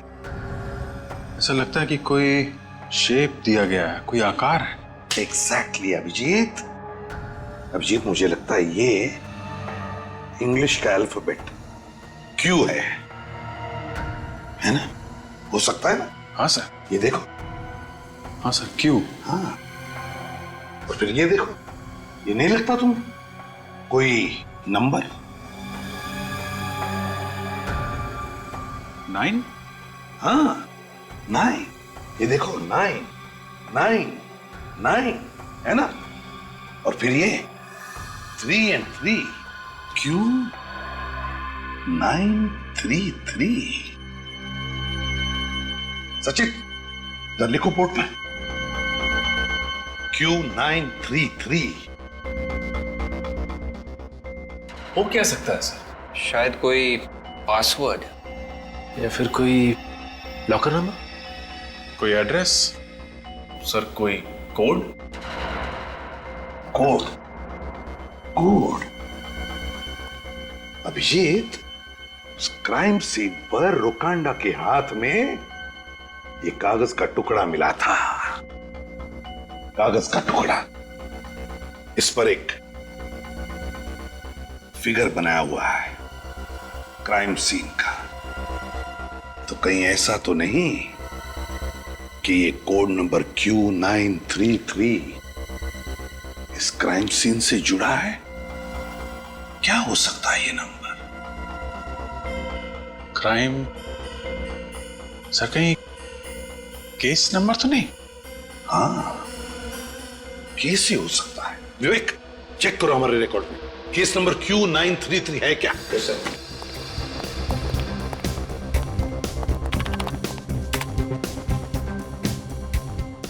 यस सर, इस नंबर का एक केस है, ये 1998, 14 साल पुराना केस है। हाँ। सर, इस केस में मुजरिम चंदू को 14 साल की सजा हुई थी सर, मर्डर के जुर्म में। चलो, और कुछ ही दिनों पहले वो जेल से छूटा। किसका केस सब? सर, ये केस कोई विनय हैंडल कर रहा था सर, लॉयर विनय। विनय? सर कहीं ये लॉयर विनय वही तो नहीं जिसकी हमें लाश मिली? हो सकता है। और डिटेल्स देखो। Yes sir. सर, इस केस में एक ही विटनेस था सर, सिंगर रोकांडा। रोकांडा? रोकांडा और विनय? मतलब से ये दोनों लाशें रोकांडा और विनय की इसी केस से जुड़ी हुई है, केस नंबर Q933। हाँ, फिर देखो विवेक, इन्वेस्टिगेटिंग ऑफिसर कौन था? सर, कोई इंस्पेक्टर प्रकाश। प्रकाश? क्या वो सर? आप प्रकाश को जानते हैं क्या? बिल्कुल जानता हूँ, कॉलेज के दिनों से ही जानता हूँ, पुराना दोस्त है मेरा वो। सर, तो फिर तो उनसे सारी डिटेल्स मिल जाएंगी केस की। हाँ अभिजीत, लेकिन पहले ये चंदू जिस जेल में था वहां से उसकी पूरी जानकारी निकालनी चाहिए। तब तक मैं इस इंस्पेक्टर प्रकाश से जाकर मिलता हूं। Excuse me. जी कहिए। हम लोग सीआईडी से, हमें एक कैदी के बारे में कुछ जानकारी चाहिए। सर बैठिए ना। नहीं, ठीक है। जी बताइए, किसके बारे में आप लोग जानना चाहते हैं? चंदू। चंदू जो खून के जुर्म में यहाँ बंद था? हाँ वही। आप उसके बारे में हमें कुछ बता सकते हैं? वो किसी का खून करके यहाँ आया था और इस केस में ये साबित हुआ था कि उसने पैसों के लिए किसी का खून किया था और उसने 13 साल की सजा भी काटी थी। 13 साल? जी हाँ, और अभी 2-4 महीने पहले वो जेल से छूट के गया। अच्छा, उसकी सजा पूरी हुई थी या पहले ही छूट गया? नहीं, उसे 14 साल की सजा हुई थी, लेकिन उसके अच्छे बर्ताव को देखते हुए सरकार ने उसकी 1 साल की सजा माफ कर दी। अच्छा, सजा काटने के बाद अब कहाँ मिलेगा, कुछ अंदाजा है आपको? नहीं सर, हमारे रिकॉर्ड में उसका कोई पता नहीं है। अच्छा, कोई ऐसी जगह जानते हो जहाँ वो अक्सर पुलिस से छिपने के लिए इस्तेमाल करता था? नहीं सर, हमें उसके बारे में ज्यादा जानकारी नहीं है। पिछले 13 साल में जब वो जेल में था तो उसे कोई ना कोई तो मिलने आता था ना? सर आप विश्वास नहीं करेंगे, पिछले 13 सालों में ऐसा कोई आदमी हमने नहीं देखा जो उससे मिलने आया था, और इस बात से जेल में सभी हैरान थे। पिछले 13 साल में उससे मिलने के लिए जेल में कोई भी नहीं आया। हाँ सर, सच है। और ना तो उसका कोई रिश्तेदार, ना दोस्त, ना कोई यार, कोई नहीं था सर। ये तो बहुत ही अजीब बात है। बल्कि पुलिस ने जब उसे पकड़ा तब भी वो अकेला ही था। अच्छा, उसका घर कहाँ है? कुछ एड्रेस है आपके पास? अभी तक हमको उसके बारे में कुछ पता नहीं चला। इसका मतलब चंदू के आगे पीछे कोई नहीं था। लेकिन सर ऐसा कैसे हो सकता है? कोई भी इंसान इतना अकेला कैसे हो सकता है? कोई तो होगा जो उससे बातें करता होगा। अच्छा, जेल में चंदू का बर्ताव कैसा था? वो कैदियों से बात करता था या किसी से बात करता हो?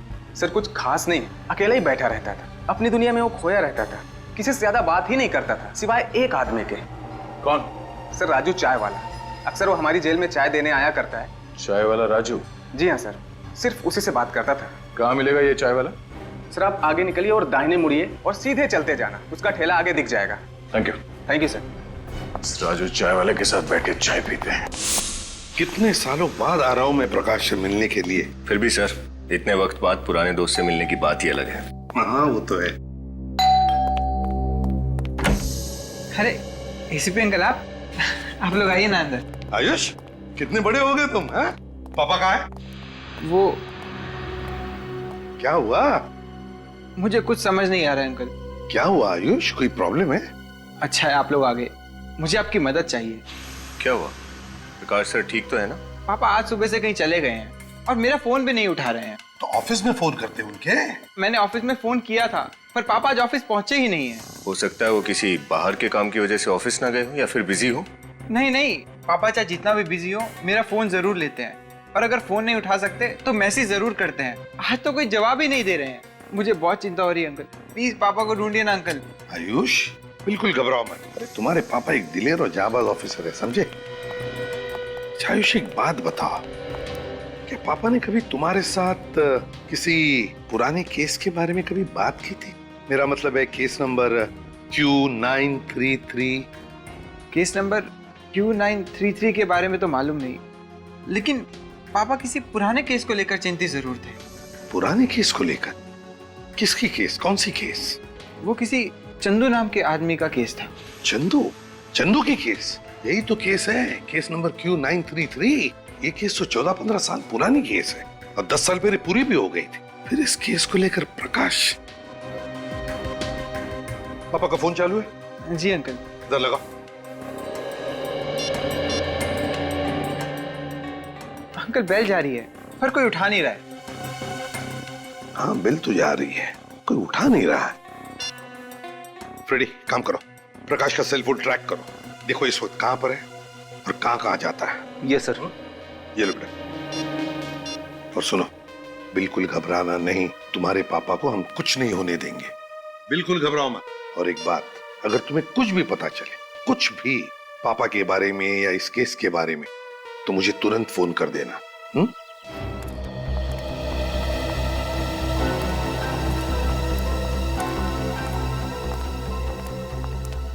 हो रहा राजू? राजू? जी साहब। 4 चाय देना। चौथी चाय किसके लिए साहब? तुम्हारे लिए। सोचा तुम्हारे साथ बैठ के चाय पिया जाए। क्यों नहीं साहब, ग्राहक तो भगवान का रूप होता है और ग्राहक के लिए तो ये राजू कुछ भी कर सकता है साहब। बैठिए साहब, आइए आइए। और एक कैदी के लिए भी राजू कुछ भी कर सकता है ना? मैं कुछ समझा नहीं साहब। नहीं समझा? अभी समझाते हैं, निकल।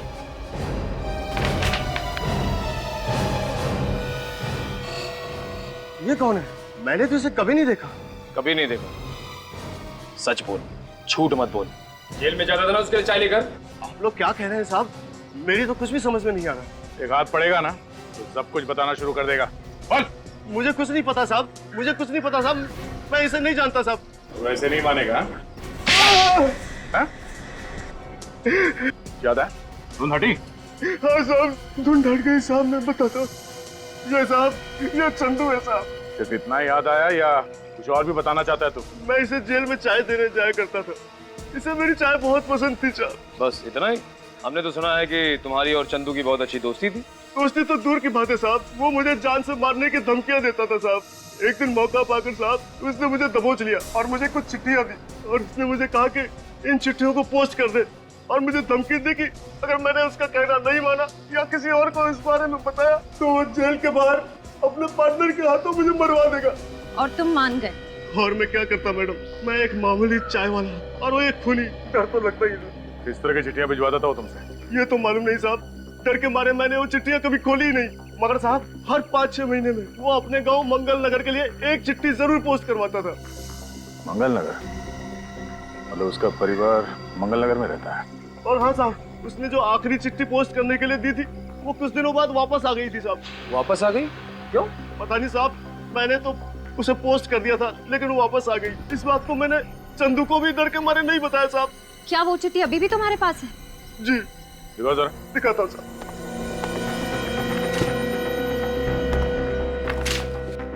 अनीता चंदू, मंगल नगर, जनार्दनगढ़। प्यारी अनीता, कैसी हो?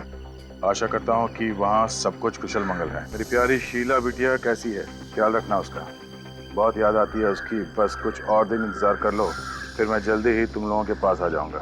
तब तक अपना और मेरी प्यारी बिटिया शीला का ध्यान रखना। तुम्हारा चंदू। चिट्ठी से लगता है कि ये चंदू अपने परिवार वालों को बहुत याद करता है, खास करके अपनी बेटी शीला को। चिट्ठी से तो ऐसा ही लगता है। मैं चंदू की बीवी और उसकी बेटी से मिलना चाहिए।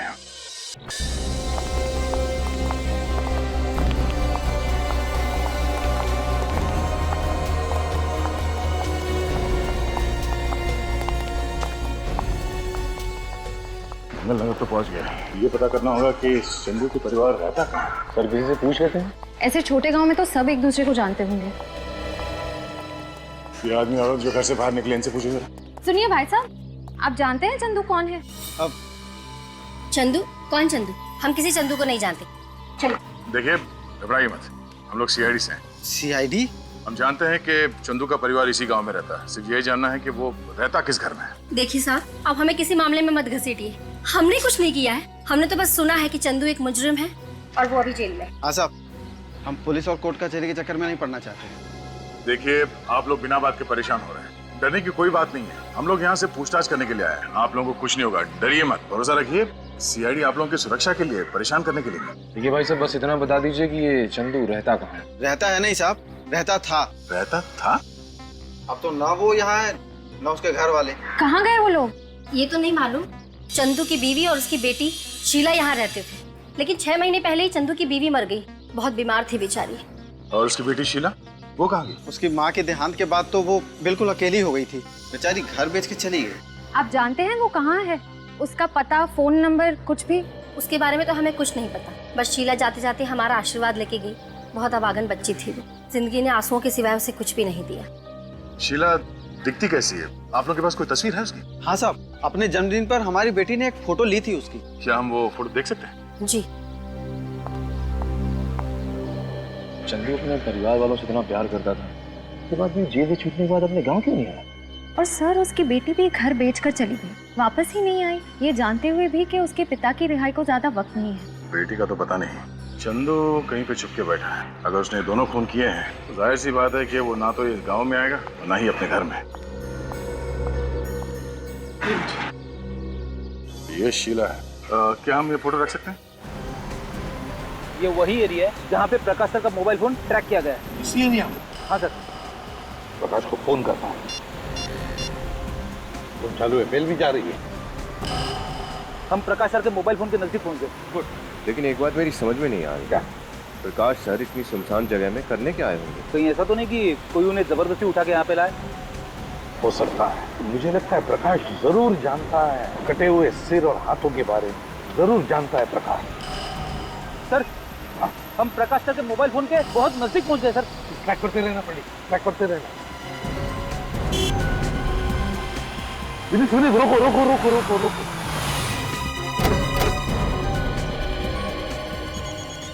इसी एरिया में कहीं पर फोन की घंटी सुनाई पड़ रही है। आ रही है सुनाई? हाँ सर। हाँ।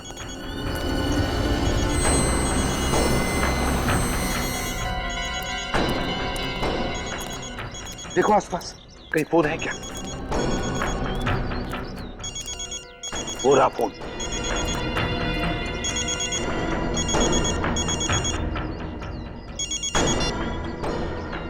ये तो प्रकाश का ही फोन लगता है। इसका मतलब है प्रकाश यहीं कहीं आसपास ही होना चाहिए। मुझे तो डर लग रहा है सर, कहीं प्रकाश सर के साथ कुछ हो न गया हो। चुप रहो फ्रेडी, शुभ शुभ बोलो। अपनी अपनी गन निकाल। प्रकाश की जान को खतरा हो सकता है। पूरा है घर। मुझे लगता है सर कि प्रकाश सर इसी घर के अंदर होंगे। चलकर देखते हैं। जरा सी भी भूल हो गई तो प्रकाश की जान को खतरा हो सकता है।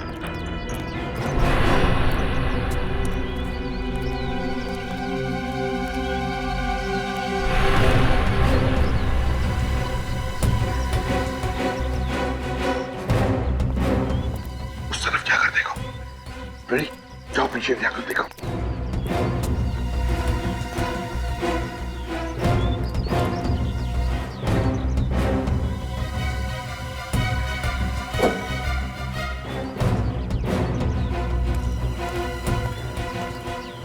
उधर कुछ नहीं दिख रहा है सर। सर, हाँ, बाहर से तो कुछ दिखाई नहीं दे रहा। ठीक है, कोई बात नहीं। घर के अंदर घुसते हैं, मगर सावधानी से। प्रकाश की जान को खतरा हो सकता है, उसके साथ अंदर कोई हो भी सकता है, हैं?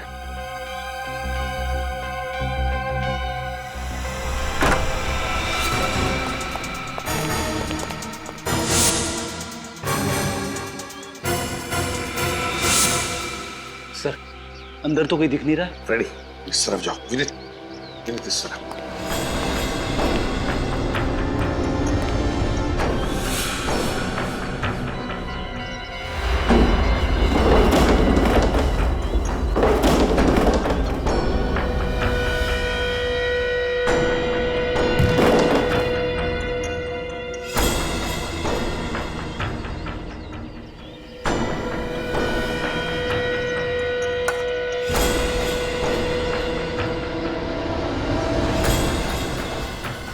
माय गॉड,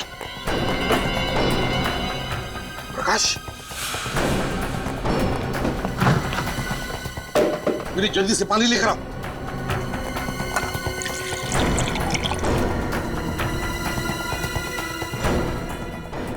पानी।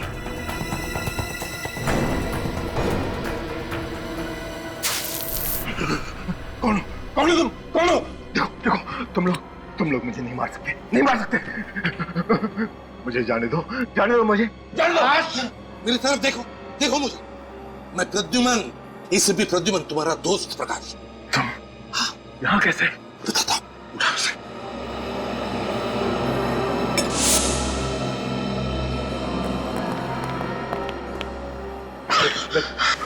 पानी पीना, ये पानी पी। प्रकाश, प्रद्युमन, बताओ क्या? कोई मुझे यहाँ ले आया और इसने मुझे बहुत मारा और फिर मुझे मरने के लिए छोड़ दिया। हम लोग कहाँ हैं?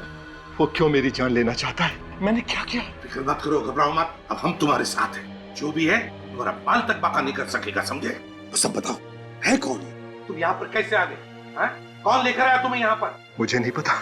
मैं जब ऑफिस जा रहा था तो किसी ने मुझे किडनैप कर लिया और मुझे लेके यहाँ आ गया। सर, उसका चेहरा नहीं देखा आपने? नहीं देखा। उसने मेरी आंखों पे पट्टी बांध दी थी।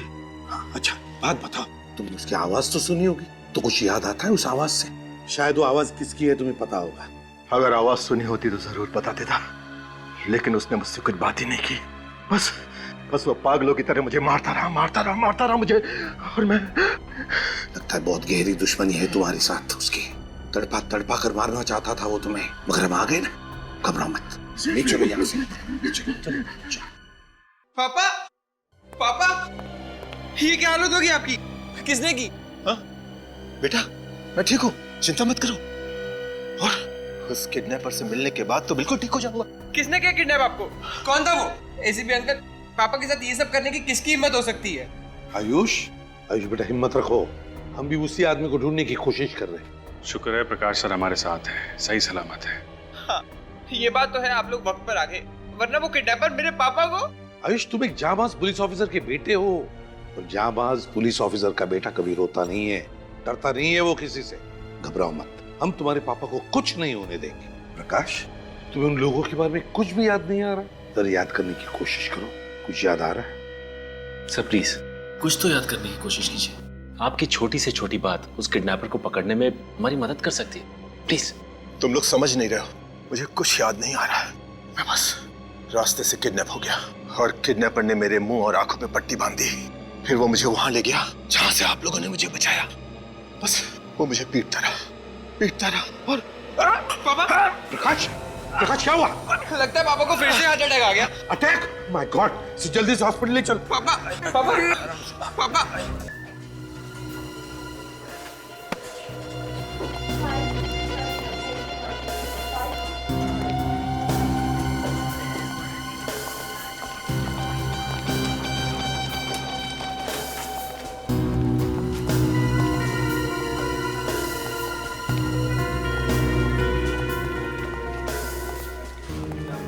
जो भी अंदर जाएगा, फिर वो चाहे हॉस्पिटल का स्टाफ ही क्यों ना हो, नजर रखना अच्छी तरह से।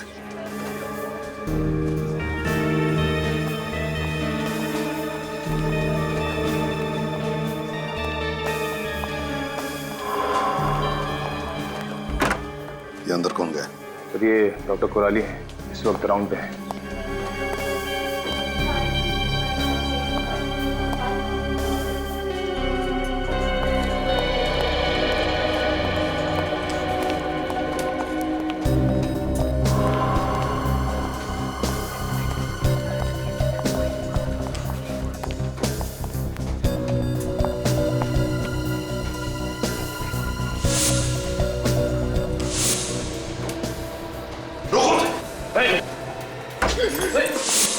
पकड़ो उसे!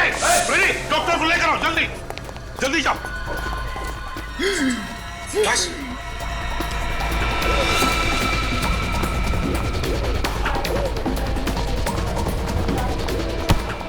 रुक जाओ, भागने का कोई रास्ता नहीं है। तो शीला? तो तुम हो? किस नाम से बुलाए तुम्हें? आन्या या शीला? वाह, कितनी सफाई से अपने चेहरे के साथ साथ अपनी पहचान भी बदल ली। मगर अफसोस, चेहरा बदलने के बाद भी सीआईडी से बच नहीं पाई तुम।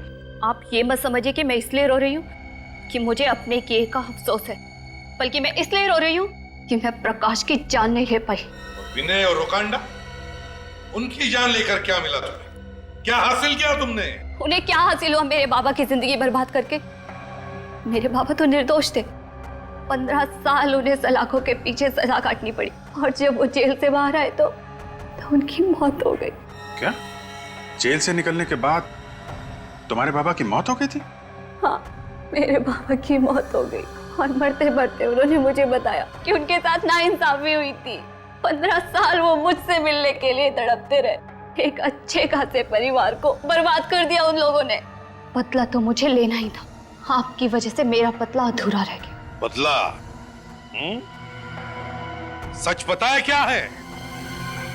सच ये है कि तुम्हारे बाबा निर्दोष नहीं थे, खूनी थे। वो खूनी, एक मासूम की जान ली उन्होंने। ऐसा नहीं हो सकता, मेरे बाबा निर्दोष थे, खूनी नहीं हो सकते। ऐसा ही हुआ। झूठ बोला तुम्हारे बाबा ने तुमसे कि वो निर्दोष है, और तुम बदला लेने के लिए निकल पड़ी। तुम्हारी बदले की आग ने 2 मासूम लोगों की जानें ली, विनय और रोकांडा की। भूल गई तुम कि बदले की आग में खुद के सिवा और कोई नहीं जलता, और मिलता क्या है? सिर्फ खालीपन और किए कर्मों का बोझ। बहुत गलत किया तुमने शीला, कानून को अपने हाथों में लिया। अफसोस, तुम्हें तो अब फांसी ही होगी।